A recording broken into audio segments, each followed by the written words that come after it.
performances. They're limited to recordings of past events. Let's speak firstly with Philippa Childs, who's head of the Broadcasting, Entertainment, Communications and Theatre Union. That's BECTU to most people. Philippa, morning to you. Morning. So you can sort of open, but not quite. Is that how we should be reading this? Well, it's a real confusing picture, really, isn't it? Yes, theatres can open, but not for live events. And we all know that theatre is all about live events. So, for many theatres, particularly those in the regions or smaller theatres, it's just not a feasible option. Yeah, there's only so many times you can watch a national theatre production that gets sent around theatres, of course, around the UK, brilliant as they are, of course, but live theatre is what it's all about. But at the moment, this is deemed to be just a step too dangerous.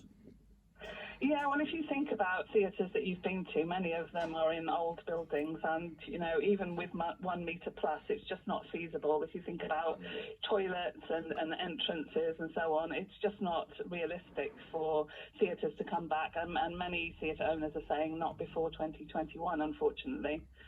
Yeah, I mean, this is going to be absolutely damaging, isn't it, to the theatre industry, to actors, to performers, to those that work, your members as well. I mean, there's a huge knock-on effect here. It's absolutely devastating for our members. Most theatres did the right thing and furloughed people through this period of time. But when the changes to the furlough scheme were announced a couple of weeks ago, theatres immediately recognised that actually they wouldn't be able to contribute without shows being on and money coming in. They wouldn't be able to contribute to the furlough. So unfortunately, almost immediately, redundancy consultation commenced, and it's absolutely heartbreaking. It really is.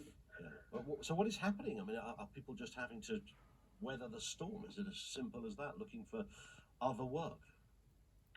Yeah, I mean, we've read lots of terrible stories about people who've, put so much into the theatre, who just aren't going to be able to continue after this, unfortunately. So I think, it's a real tragedy, actually, for UK culture that this is happening. And we're really calling upon, and we have been for some weeks now, calling upon Oliver Dowden and the government to come up with some sort of rescue package for theatres, because quite clearly they're not going to be coming back anytime soon.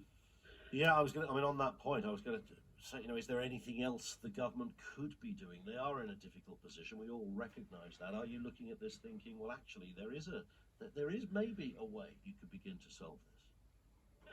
Well, I mean, I think there has to be some sort of rescue package to get the theatre world through this period of time. If you look around the globe, most governments have put in place packages to support their culture, recognising how important it is for tourism, quite apart from anything else.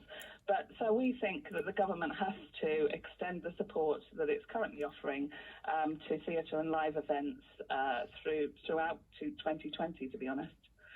We will watch with interest, Philippa. Thank you, Philippa Childs, who's head of the Broadcasting, Entertainment and Communications and Theatre Union, with us here on BBC Radio Kent. Let's speak to Mark Davitt, who's CEO of the Music Venue Trust.